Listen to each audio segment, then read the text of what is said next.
जय श्री महाकाल। जिन किसी पे आसक्त हो जाते हैं या किसी के पीछे पड़ जाते हैं, खास तौर पे जब किसी से जिन प्रेम कर बैठते हैं, वो अपनी दुनिया को छोड़ के इंसानी दुनिया में अगर वो आ जाते हैं और वो जिन किसी से प्रेम कर बैठते हैं, तो वो काफ़ी समस्याएं उत्पन्न कर देते हैं उस महिला के लिए, उस लड़की के लिए। और इस लोक के वासियों से जब उसका लगाव हो जाता है तो वो छोड़ के जाना नहीं चाहता। बहुत लोगों कोशिश भी करे होंगे, बहुत लोगों के पास ऐसे समस्या आए भी होंगी, पर कई लोग ठीक भी कर हुए होंगे, अधिकतर लोग इसमें फेल ही हो जाते हैं। ऐसे ही एक केस आया था, लड़की के ऊपर जिन्न आसक्त हो गया था। यह मामला जब मेरे पास आया तो मुझे बताया कि एक लड़की से जिन्न प्रेम करता है और वो लड़की से रातों को आता है, बातें करता है। और उसकी माता श्री घर में जब लड़की अकेली सोती थी, पढ़ती थी, अच्छे खासे पढ़ रही थी, किसी बढ़िया पोस्ट पे, मुझे याद नहीं है, बढ़िया पढ़ाई पढ़ रही थी, तो उसके घर में जब अकेली वो सोती थी तो किसी की जैसे आपस में दो लोग बात करते हों, आपस में फुसफुसाहट की आवाज़ आती थी। तो वो कान लगा के जब सुनते थे तो उनको लगा कि कोई आदमी इसमें, कोई लड़का, कोई आदमी, भाई शक हो ही जाता है कि कोई अगर लड़की सोई हुई है, उसमें एक मर्दाना आवाज़ आ रही है, तो अवश्य लोगों को शक हो जाता है कि कोई घुसा है या कोई आया हुआ है। लोग तरीके से धारणाएं बन जाती हैं। तो उनकी माता श्री का बना, अब वो ज़बरदस्ती अच्छा दरवाज़ा पीटने के बाद वो जल्दी खोल नहीं रही थी, फिर ज़बरदस्ती खुलवाएं और लोग आ गए घर वाले, बोले कोई है इसमें क्या?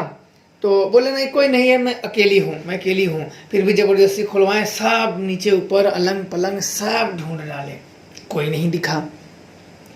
तो इन सबके मन में, और लड़की का धीरे धीरे बिहेवियर चेंज होता जा रहा था। वो थोड़ा सा लोगों से जो फ्रेंडली होते हैं, आपस में लोग बात करते हैं, एक मित्रता व सालो हाय करते रहते हैं, तो वो लड़की अकेली रहना पसंद करने लगी थी। ज़्यादा किसी से वार्तालाप नहीं करना, किसी से हेल मेल नहीं रखना, वो लड़की ज़्यादातर अकेली रहने लगी थी। तब कई लोगों ने उनसे कहा कि कुछ लाग लपेट का चक्कर होगा, तो कई लोगों से दिखवाए तो कुछ फ़ायदा नहीं हुआ। तो एक मौलवी को बुलाएं, उन्होंने कुछ पानी वानी छिड़का, तो बोले इसको जिन्नाती साया है, पर मेरे बस का नहीं है, कोई और अच्छे जानकार को दिखाइए, मेरे बस का नहीं है, बहुत ताकतवर है, इस लड़की के ऊपर आसक्त हो गया है। तो और कहीं जो इधर उधर के जो तांत्रिक थे, जो जानकार थे, गुनिया थे, भगत थे, सब लोगों के पास गए। अब वही होता है मरता क्या नहीं करता वाली कहानी थी। सब जगह लिया के गए, थक हार गए।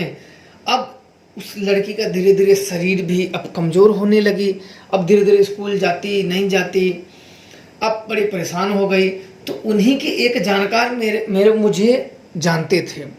तो एक दिन उनका मेरे पास फ़ोन आया कि महाराज जी प्रणाम, जय श्री महाकाल।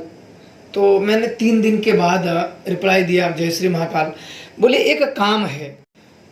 तब मैंने कहा कि अब मुझसे काम ही करवाओगे? बोले नहीं, वैसा काम नहीं है, एक बहुत बड़ी समस्या है। मेरे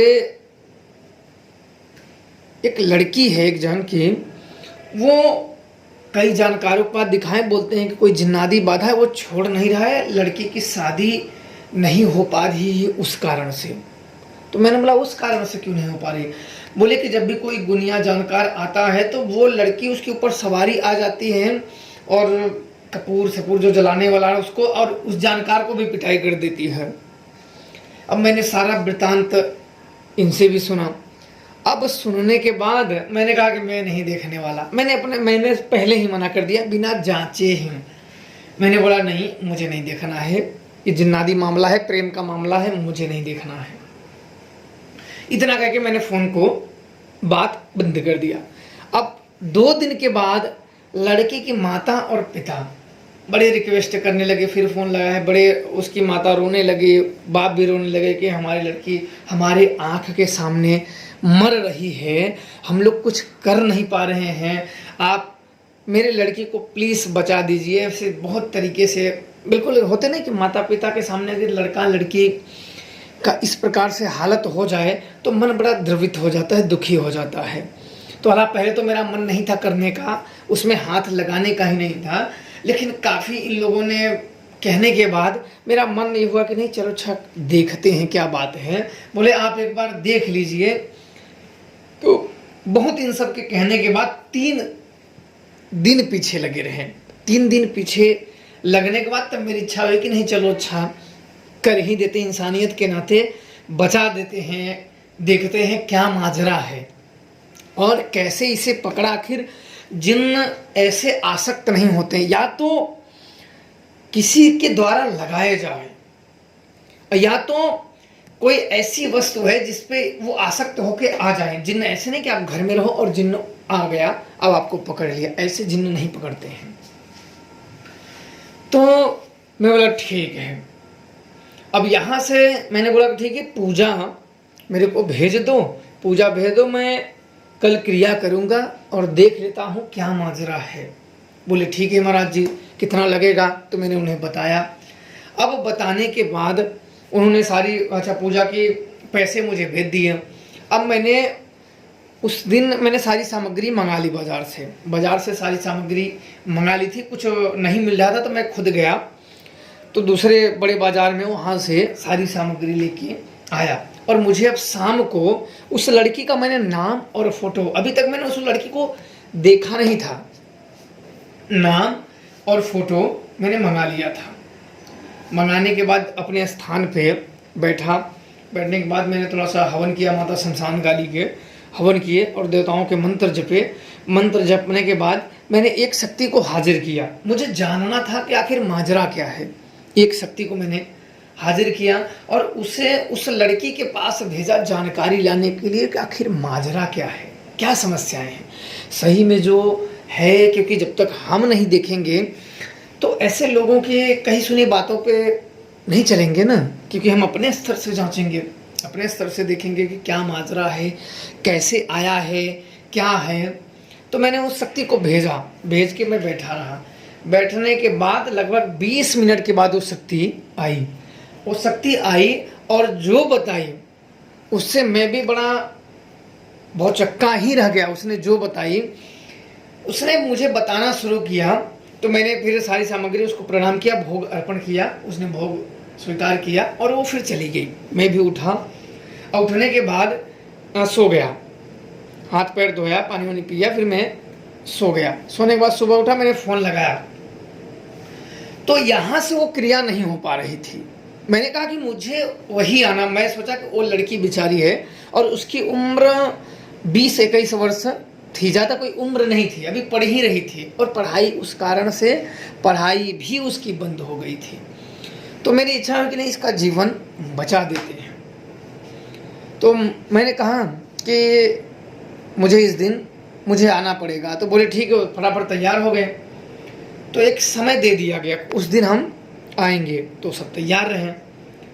तो उन सब ने सारी सामग्री को जो मैंने लिखवाया था, अधिकतर मैं कहीं जाता नहीं हूँ, समय नहीं रहता है यहीं से। कोई केस में जो नहीं सुलझता है, देखने के बाद बहुत देखने के बाद जब नहीं सुलझता है तो मुझे उसी स्थान पर जाना पड़ता है।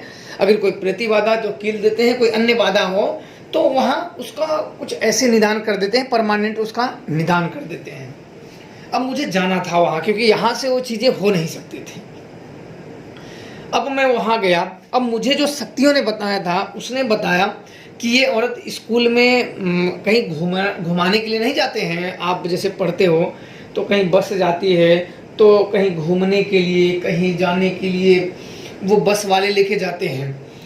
तो वही उस लड़की के साथ हुआ था। जो मेरी शक्तियाँ ने जो बताया, बोला कि ये लड़की घूमने के लिए वहाँ गई थी और इसने माहवारी के जो कपड़े हैं उसने फेंक दिया था बाहर, और उसमें प्रेत जो जिन्न उसी रास्ते से उसको उसकी गंध आकर्षित किया और वो अपने सहायक शक्तियों को उसने, जो उसके नीचे की शक्तियां हैं, जो उसके सेवक हैं, उन सब ने कहा कि इस लड़की को ढूंढ लाओ।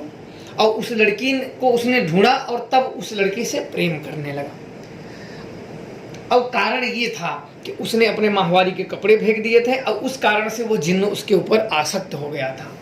मैं बोला हाँ, तभी तभी मैं सोचा कि ऐसे जिन्न ऐसे आसक्त, कुछ ना कुछ तो मामला बड़ा भयानक जरूर घटा होगा, या तो किसी ने लगाया होगा तो दुख देता है, या तो कोई ऐसी समस्या घटी होगी जो हम लोगों की जानकारियों से या लोग देख नहीं पा रहे थे, और लोग ये देख नहीं पा रहे थे। शायद शक्तियों की कमी या प्रॉपर देख विद्या न हो, कारण कुछ भी हो सकते हैं। अब मैं वहां गया। अब जाने के बाद मैंने लड़की को जब देखा तो उसके जो हाव भाव थे ना, वो उसने मेरे को देखा ना तो बड़े जैसे अपने नथुने फुलाने लगे, और उसका स्वभाव बड़ा गुस्सैल जैसे। तो वो पांव पटकती हुई घर के अंदर चली गई, जैसे किसी को कुछ मैंने बोल दिया हो, और पांव पटकते हुए अंदर चली। मैंने कुछ बोला नहीं, मैं तो खड़ा हुआ और लड़की मेरी तरफ देखी तो मैं भी उधर देखा। निगाहें हम दोनों की मिली आपस में, और मैं थोड़ा सा मुस्कुरा के वो बिल्कुल जैसे क्रोध में आ गई हो, जैसे उसके ऊपर कोई सवार हो। मैं तो जानता था कि जन्नात जिन्न इसके ऊपर ही रहता है, मैं तो सारी चीजें जानता था। अब उसने मेरी तरफ देखा, मैंने थोड़ा सा मुस्कुराया, और वो थोड़ा सा क्रोध में नथुना फुला, पैर पटकते हुए अपने घर में चला। ब्राम देना, जैसे दरवाजा को कोई लात मार के बंद करता है ना, कि होता है ना कि बिल्कुल जैसे तोड़ के बंद करो, उस हिसाब से उसने बंद किया। तो बोले कि देखो महाराज जी, ऐसे हम किसी को बुलाते हैं तो ऐसे वो करती है, हम बड़ी परेशान है। उसकी माँ तो रोने लगी। मैंने बोला इनको हटाइए, ये तो करने भी नहीं देंगे। रोने से, मैंने कहा कि आप रो ही लो, रो के ही सारे काम ठीक कर लो, रोने से कुछ हल होगा? कि रोने से हल होता तो अब तक रो के हल कर लेती। मुझे सोचने दीजिए। अब मैंने उस रात मैंने कुछ क्रिया नहीं की, मुझे कुछ जानना था कि जो आवाज़ें आती थी क्या सही में वो आती हैं। अब मैं वहाँ रुका। अब खाना वाना हम लोग खाने के बाद लगभग 11:30 के बाद में आया और हाथ से इशारा किया, इधर देखिए। तो मैंने उधर देखा तो उसने धीरे से हाथ का इशारा दिया आने के लिए। अच्छा गया। अब जाने के बाद कान के वो दरवाजे के पास ना कान लगा के जब सुनो तो कोई ऐसे आपस में फुसफुसाहट की आवाज़ आती। आवाज़ तो सुनाई दे रही थी पर समझ में नहीं आ रहा था कि आपस में बात क्या कर रहे हैं। आपस में फुसफुसाहट की आवाज़ें आ रही थी, वो इधर बोल रहा था, वो उधर बोल रही थी। और इसके बाद थोड़ा देर के बाद ना थोड़े जैसे वो ऐसे के दरवाजे पे जैसे कोई नाखून रगड़ रहा हो, चू चू जैसे आवाज़ आती है ना। आप लोग जैसे आप नाखून 4 उंगली रख लो और उसको रगड़ते हुए नीचे लेके आओ तो बड़ा अजीब जैसा आवाज़ आता है। तो मैं कान लगा के रखा था तो उसे चरचर की आवाज़ आने लगी। तो मैं बोला ये तो दरवाजे के पास है, ये तो कौन ऐसे चरचरा रहा है। वो नाखून घिस रहा था दरवाजे पे। तो मैं थोड़ा सा दूर हट गया। दूर हटने के बाद तो मैं बोला कि स्थिति तो बड़ी गंभीर है। तो उस समय पे मैंने एक रक्षा मंत्र पढ़े और थोड़ी सी धूल मैंने निकाली और निकालने के बाद उसके दरवाजे पे छींटा तो अंदर से एक मर्दाना आवाज़ बहुत जबर हंसी, अट्ठाक्ष किया, बहुत जबर उसने हंसी। मतलब जैसे कोई होता ना मजाक उड़ाता हो, उस हिसाब से मर्दाना आवाज़ बड़ा जबर हंसी कि आ गया तू मरने के लिए। ऐसे मैं तो सुन रहा था, मैं तो जान रहा था कि ये कौन है और क्या कर सकता है, इसे कैसे सबक सिखाया जाए। बोला आ गया तू मरने के लिए? बोला हाँ मरने के लिए आ गया हूँ, पता चलेगा कि तू मरेगा या मैं। तो हम लोगों ने दरवाज़ा बहुत पीटे, नहीं खोला। मैंने कहा दरवाज़ा तोड़ दो। उन लोगों को काफ़ी पीटे, दरवाज़ा नहीं खोला। वो बस हंस रहा था और मेरे को चिढ़ा गया उसके ऊपर। वो हंस रहा था, मजाक लिए जा रहा था, मेरे को बड़ा गुस्सा आया। बोला आज ही इसको मारूंगा, जिन्न है, इसको आज ही ठिकाने लगाऊंगा। मैंने बोला दरवाज़ा तोड़ दो। इतना कहे मार के लात से ना दरवाजा को तोड़ दिया। उसका नीचे का जो कब्जा बंद हुआ था ना, उसका नट जो थे वहाँ से, वो लकड़ी का दरवाज़ा था, उखड़ गया। अंदर घुसे तो वो पलंग जो बेड जिस पे सोते नहीं है, बेड जैसा था, उस पे दोनों आलती पालती मार के से कोई साधक बैठा हो, पूरे तरीके से आलती पालती मार के और बड़ी गहरी सांसें ऐसे ऐसे करके बड़ा जबर ले रहा था। तो बोला कि आ गया है, तू हटाएगा मुझे, तू मुझे जानता है कौन है, कौन हूं मैं? मैंने बोला कि तू मुझे जानता है?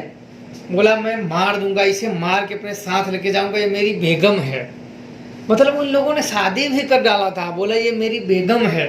तो मतलब मुसलमानी शब्द तो मुझे ज़्यादा तो नहीं आते, लेकिन थोड़ा बहुत तो जरूर आते हैं कि बेगम का मतलब बीवी हो गई।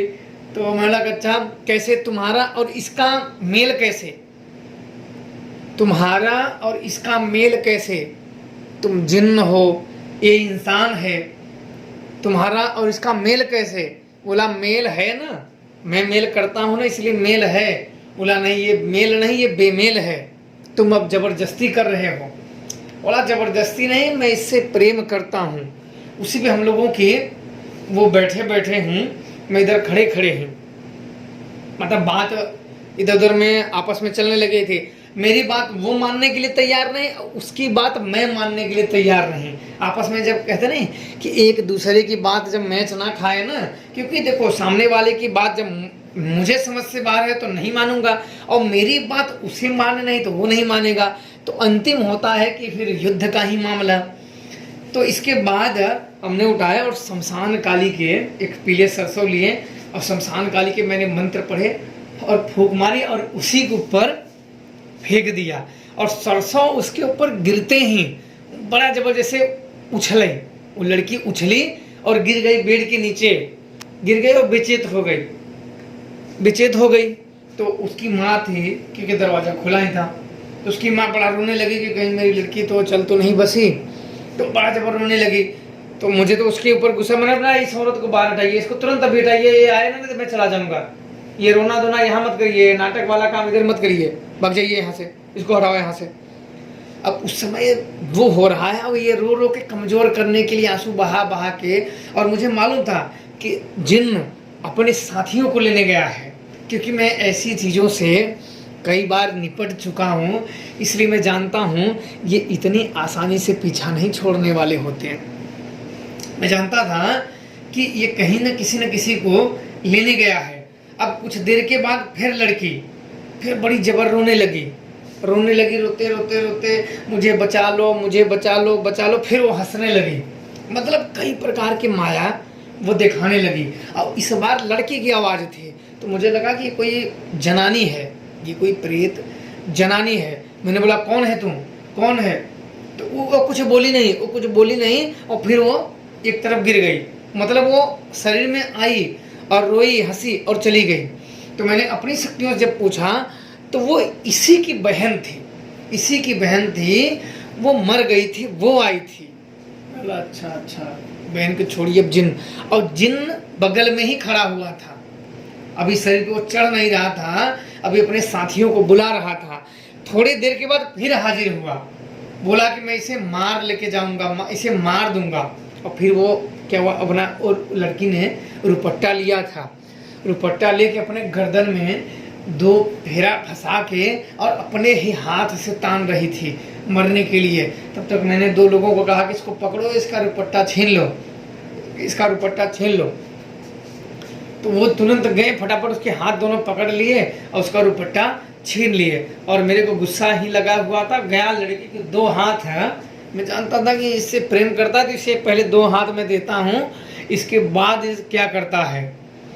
तो इसके बाद मैं गया, काल भैरव के मंत्र मैंने पढ़े, हथेली पे फूंक मारे और 2 हाथ मैंने लड़की को दे दिया मुंह पे ही। जब दिया तो जिन्न इतने में आग बबूला हो गया कि तूने मारा क्यों, तुझे खड़े खड़े फाड़ दूंगा, चीर दूंगा। लगा मेरे को, मुझे भी गाली देने लगा जिन्न उसके ऊपर, मातर चोद ये वो। मैंने थोड़ा सा 10-15 गालियां तो उसने मेरे तरफ दिया, मैं सुन ही रहा था, गालियां देने लगा इधर उधर। उस लड़की के ऊपर इतना भयंकर भयंकर गालियां दिया 8-10। तब तक मेरे को भी थोड़ा सुनते सुनते मेरे को भी गुस्सा ही आ गया उसके ऊपर, जिन्न के ऊपर। मादर चोद, जिन्न के औलाद, तू अपने आप को जिंदगी में ढूंढ नहीं पाएगा। मेरे को भी उस जिन्न पे गुस्सा आया। बोला कि तू इसको लेके जा, बोला इसको मार के लेके जाऊंगा। बोला तेरी हिम्मत है, तू लेके जाएगा, खाल तेरी खींच लूंगा।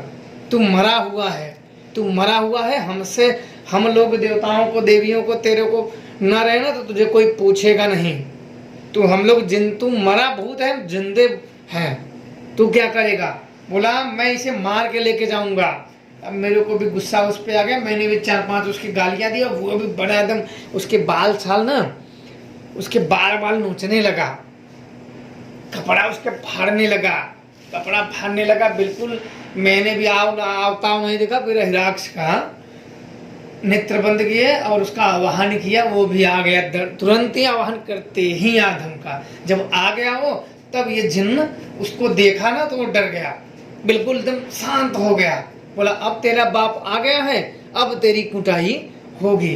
बोला नहीं नहीं नहीं नहीं नहीं नहीं। तब तक तो हिराक्ष ने खींच लिया शरीर पर से, खींच दे लात मुक्का लात मुक्का। मैंने बोला इसको पहले तोड़, इसकी सारी शक्तियां पहले देख लेते हैं कि कितना बड़ा ये शक्तिशाली है और कितना बड़ा धुरंधर है ये। पहले लात मुक्का फिर दिया। अब देने के बाद मैंने बोला लेके जाए इसे।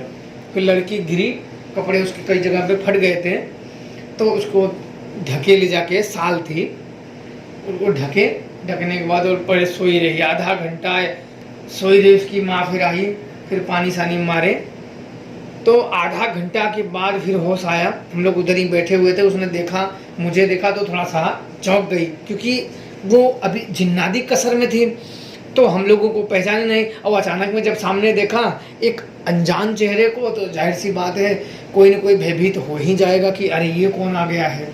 तो हम लोग बाहर आ गए, तो उसकी माँ ने उसका जो थूक, काफ़ी उसने थूक दिया था। मेरी तरफ भी जिन्न आया था तो थूक रहा था, लेकिन मैं थोड़ा सा दूर खड़ा था। तो कई जगह उसने सारी गंदगियां कर दी, मूत दिया था, पेशाब कर दिया था, ताकि मेरा कोई करे ना, गंदगी से भाग जाए। लेकिन हम लोग बोले कि तेरे को लेके ही जाएंगे, भागेंगे नहीं, तो कुछ भी कला दिखा, क्योंकि मैं जानता हूँ ना कि क्या क्या कला दिखाएगा, कैसे कैसे, तो मैं तैयारियां पहले से ही किया था। तो हिराक्ष लेके गया, और ले जाने के बाद मैं वहीं फिर आए, नाश्ता पानी हुआ, फिर काफ़ी बातें हुए। सुबह में मैंने सारी सामग्री मैंने लिखी और मंगाया, पूजा किया, फिर उसको पकड़ाना मैं अपने स्थान आ गया। अपने स्थान आया, आने के बाद 1 हफ्ते तक तो मुझे दूसरे कामों में हम लगे रहें, दूसरे क्रियाओं में, दूसरे के कामों में लगे रहें। और 1 हफ्ते के बाद तब उनका फ़ोन आया मुझे कि अभी लड़की बिल्कुल नॉर्मल है, अब कोई ऐसी चीज़ें नहीं है, लेकिन गुमसुम सी बैठी है, गुमसुम सी रह रही है। बोला गुमसुम क्यों रह रही है? बोले पता नहीं क्यों महाराज जी, वो बड़ा गुमसुम सी एक टक देखती रहती है, एक टक देखती रहती है, और कि कुछ बोलती नहीं, कुछ बोलती नहीं। मैंने बोला अच्छा। तो मैंने उस रात में अपने ही स्थान पे, अपने आश्रम पे, अपने स्थान पे मैंने फिर हिराक्ष को बुलाए और उसे हाजिर करने के लिए कहा, बुलाने के लिए। वो फिर मैंने घेरा खींचा, वहाँ रखा, और फिर उससे पूछा कि अब जाएगा?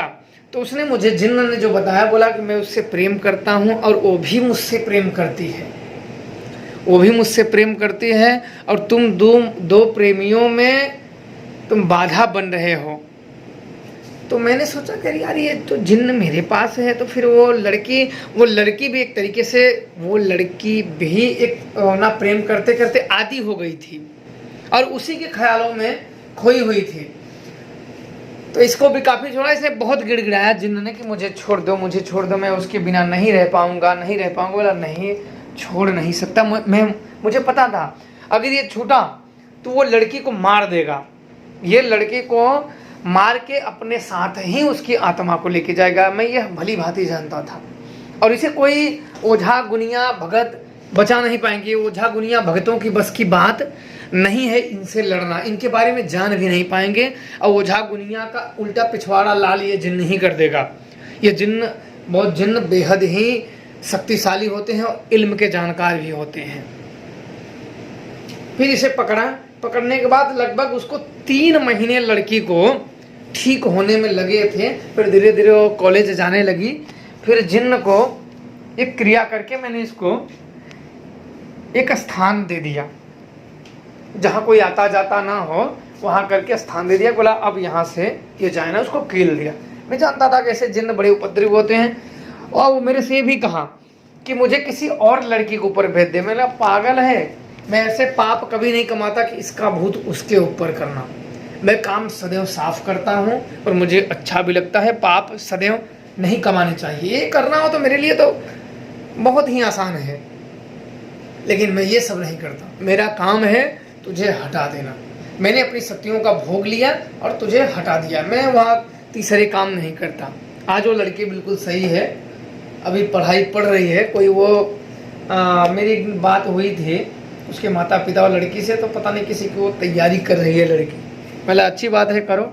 मैंने जिन अन्य चीज़ों का मेरा फिर कभी सामने, मैं उसके घर गया नहीं वहाँ, बस के महाराज जी हम ये सब पढ़ाई पढ़ रहे हैं, आप आशीर्वाद करिए। मतलब आप पढ़िए, उसमें आशीर्वाद की क्या ज़रूरत हो, जितना दिमाग चलाएंगे उतना आगे बढ़ेंगी।